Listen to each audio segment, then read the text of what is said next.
Yeah,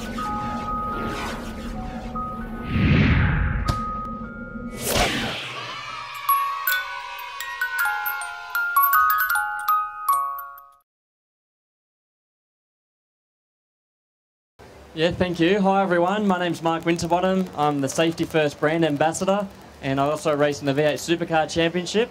And I've also got two boys. One's a 3-year-old, he's Oliver, and a 1-year-old named Austin. So yeah, child safety and getting the right products and making sure that you're well equipped is very close to heart for me. Obviously as a race car driver, speed and all that sort of stuff is what I'm after, and engineering and everything, but safety is obviously one of the key things that the racetrack can provide. But on the road, you've got to make your own choices on what you choose. So for me, it was safety first. I always had my kids in the right car seats, and you just got to make sure they're protected, because the road is an incredibly dangerous place. There's some really average drivers out there, and you've got to put your kids in the safest equipment possible. So I'm going to run through some stats, which they're alarming, and I was very surprised when I first heard them as well. But yeah, don't be put off by it. Just I guess use the stats and use them to your advantage. So the first one is that 4 out of 5 car seats are installed incorrectly. So although you think you put them in properly, chances are it's going to be installed incorrectly. So the first thing I guess that Safety First do that's very good is you have a barcode on the back of the car seat. You can scan that barcode, it brings your product up on the website, and what that does is take you through a tutorial of what you should be doing and how to install the car seat correctly. So that's an easy way. You know you're getting the right product and installing it the right way, which yeah, 4 out of 5 people don't do, which is a very high statistic. 60% of car seats are incorrectly restrained. So whether that's a twisted belt, the way that the belt is used, it's done wrong. So making sure that your kids are well equipped and being the right statistic as well. The last one is that 1 in 4 parents are moving their kids in and out of car seats too early or too late. So choosing the right seat and the right size is very important, and making sure that the kids are in the right one. So whether it's rear facing and you try and take them out of there too early, whether it's taking them out of a car seat into a booster too early or too late. The good thing about Safety First, they've got the shoulder height, which is the perfect guide. And so you pretty well use that shoulder height to tell you when your kid should be moving into the next seat. So again, if you do all those 3 things correctly, you're going to be in the right or the best safest possible circumstance. The other good thing about Safety First is the Air Protect, which is far unique to any other brand. It's actually used in IndyCar in one of the highest forms of motorsport and probably the most dangerous forms of motorsport in the world. So Air Protect is very unique to Safety First, and that was, to me, the biggest thing that I wanted to use for my kids. So I'll let Carl go through a bit more detail, but if you want to come and have a chat after this presentation, I'll be at the Safety First stand, which is D28, and signing the Baby on Board signs. And yeah, come down and have a chat. You want to talk about car seats, motorsport, whatever you want to talk about. I'll be there for about an hour when this presentation finishes. So thanks, Carl. Thank you so much. Mark Winterbottom.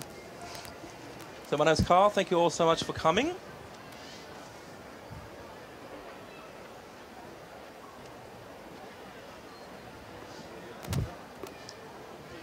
Okay, so as Mark Winterbottom was saying, majority of the time the car seats are installed either incorrectly or either the child has been moved a little bit sooner than usual.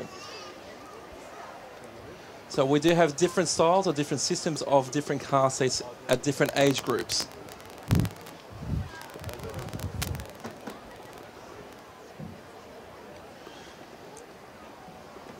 During the duration of a newborn child, a child should always be facing rearwards. So when we make reference to the car being reverse position, we make reference to the car being facing the rearwards of the car. So that's the child facing the rear of the car or the back window of the car. Every child up to the age of 4 years old should be in an inbuilt harness. As you can see in any car seat that we have with the newborn seating.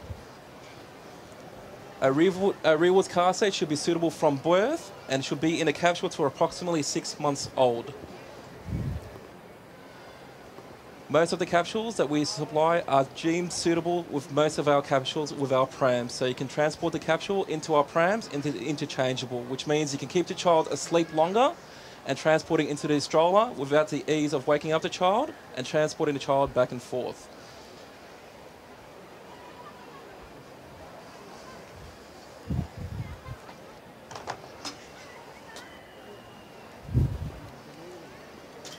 The convertible car seat is a little bit different. It still is deemed to be used as a rearwards position as you could use with the capsule. Same position, the child should be facing rearwards, facing the rear of the car. The only difference between a rearwards position car seat and a capsule is the fact that you can have it facing forward facing, as you'll see in the slide just to your right. Also with the built-in harness, which is suitable up to the age of 4 years old approximately. As you can see.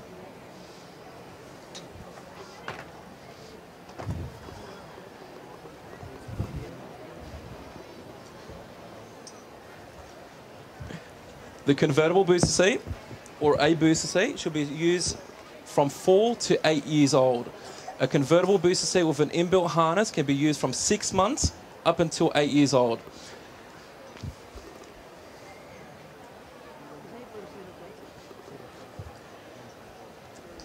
Because of the inbuilt harness, it is deemed to be used from 6 months up until 4 years old.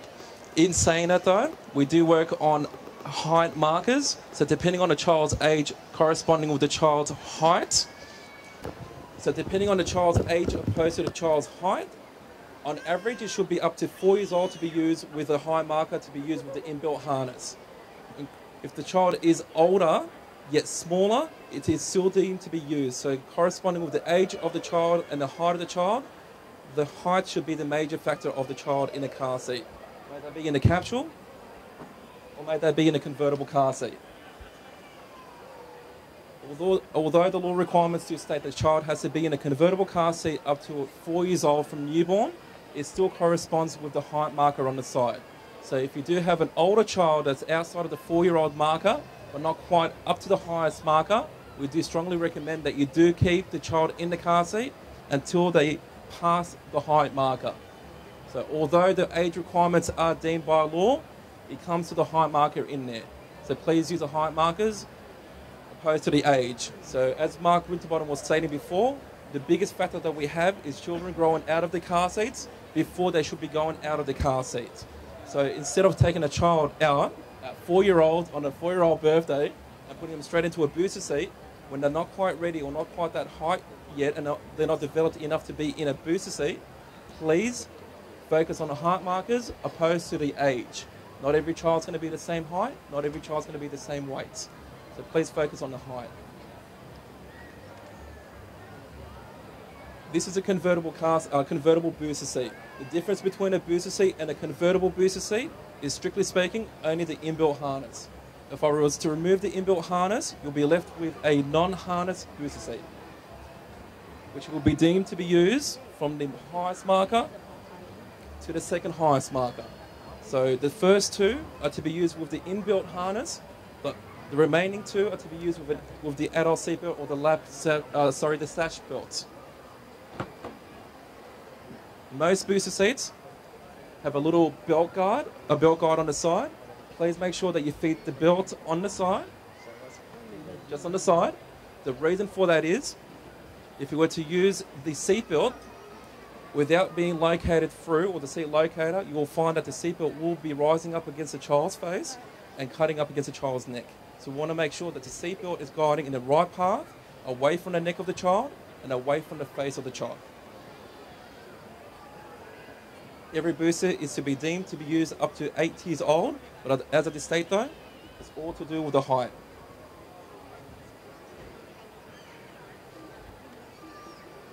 On my next slide is a booster seat without the inbuilt harness. The booster seat without a non-inbuilt harness is to be used approximately from 4 to 8 years old. Please focus again on the high markers. And as you can see in the illustration, there is a seatbelt that goes across and below. So please make sure when you are using a booster seat with an adult seatbelt, if you are using a car in particular with a lap belt that goes across, you may not use it with a booster seat. Please make sure you're using it with a sash belt.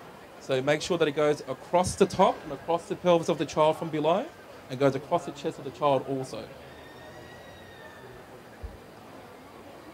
Again, 4 to 8.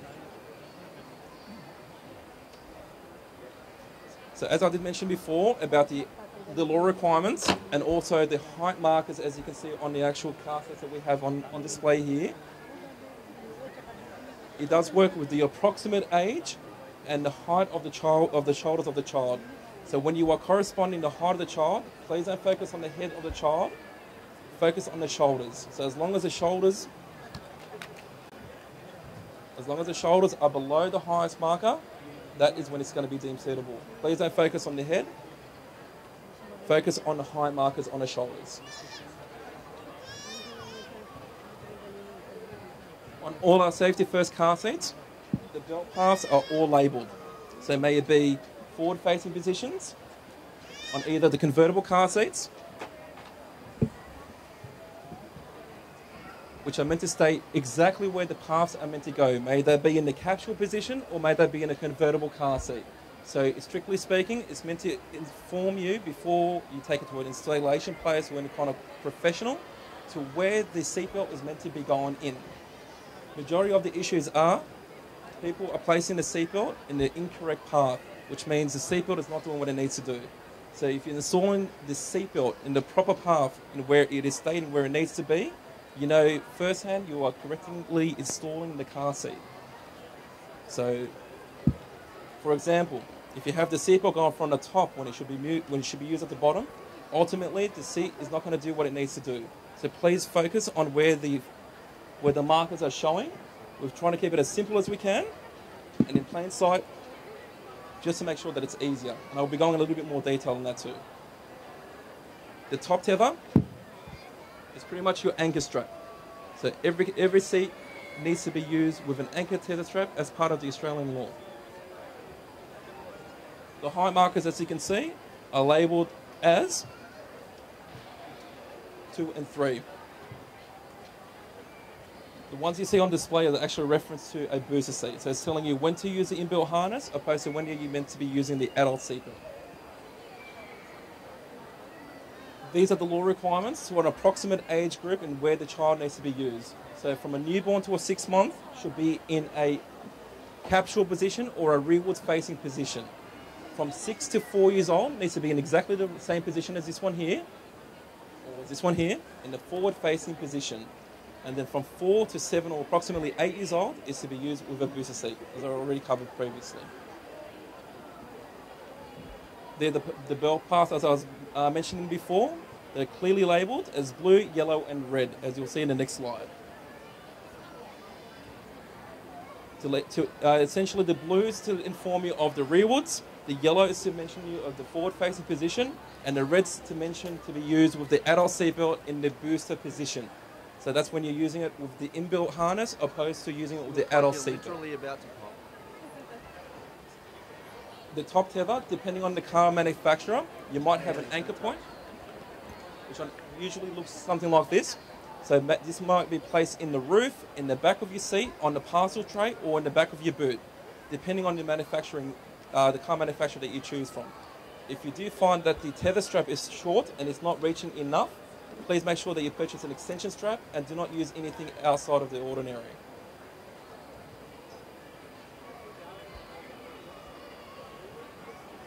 When you do purchase a car seat or a restraint, it's always a good idea to get a professional to install it for you. That's why they're professionals, right? The child's fitment should be placed in a certain position. So as I did mention before with the booster seat, if you do have a sash belt opposed to a lap belt, you should always make sure you're using the car seat in the appropriate position of where it needs to be in your car. Maintenance is a big must, and I'll mention that. I'll actually go into a little bit more detail in a second too. As I did mention before, it's all about the installation of the car seat following the path that it's meant to be following. So as long as you're following the path in which it needs to be following, you know that you've done the first steps in the safety of your child. So it's not enough just to purchase a car seat and put it in and expect everything to be done. It's about installing it in the proper manner to make sure the seatbelt is doing what it's meant to be done and it's designed to do. We do mention strongly that you do always check the smallest trivial things as an anchor point at the back. So even when you do install into your car, please make sure that all straps are tangle-free and untwisted. If it is twisted and it does pull, it's not going to be working the way it's designed in the crash testing. So you've got to make sure that it's untangled, straight, and untwisted. That also works with the inbuilt harness. So please make sure all harnesses are untwisted and untorn.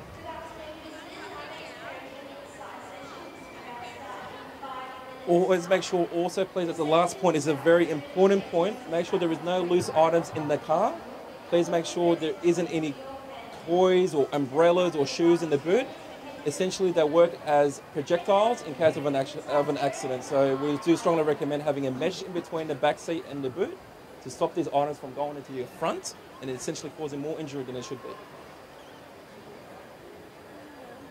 The fitment is pretty much talking about the height markers, as we did speak before, because essentially you want to make sure that the child is in the correct car seat, in the correct height markers, in the correct positioning. Do not wrap your child in any blankets or any towels. If it's a pretty really cold time and you are going to be using a blanket or a swaddle or anything you're going to be using, I would recommend placing it on the outside of the car seat. Please do not have anything in the inside. Do not wrap your child and put a child in an inbuilt harness. It will defeat the purpose. Reason being, when you swaddle a child, you cannot have the legs separate. They're always going to be wrapped up in a certain way. So you cannot use an inbuilt harness with a swaddle. If it is really cold, I'd recommend placing something on top, maybe a blanket or anything on top, but nothing inside the actual car seat itself, please. In the booster mode, the seatbelt must be used. This is when it's being used with an adult seatbelt, not an inbuilt harness. So when you're using the booster seat with an adult seatbelt and no inbuilt harness, make sure when it's not being used that the adult seatbelt is placed on the actual unit, even though there's no child in there. If there is no child in there, essentially there's nothing to hold the seat down besides the anchor point. So there will be movement and it will injure the people who are sitting side by side. Maintenance is a big factor of every car seat and booster seat. Always make sure that the straps are not torn or not frayed. That's including the buckle. So as a child starts to eat in a car seat or in a booster seat, food scraps or little crumbs will be going into the actual buckle itself. It's very easy to remove and just to put into soapy hot water just to remove any gunk that's inside of it. The reason for that is pretty much 9 out of 10 times anyone that calls customer service will find that the issue is something being inside of the buckle opposed to the buckle being malfunctioning. So please make sure. And always make sure that it's clean. Hygiene is a big must. That is the end of my slide.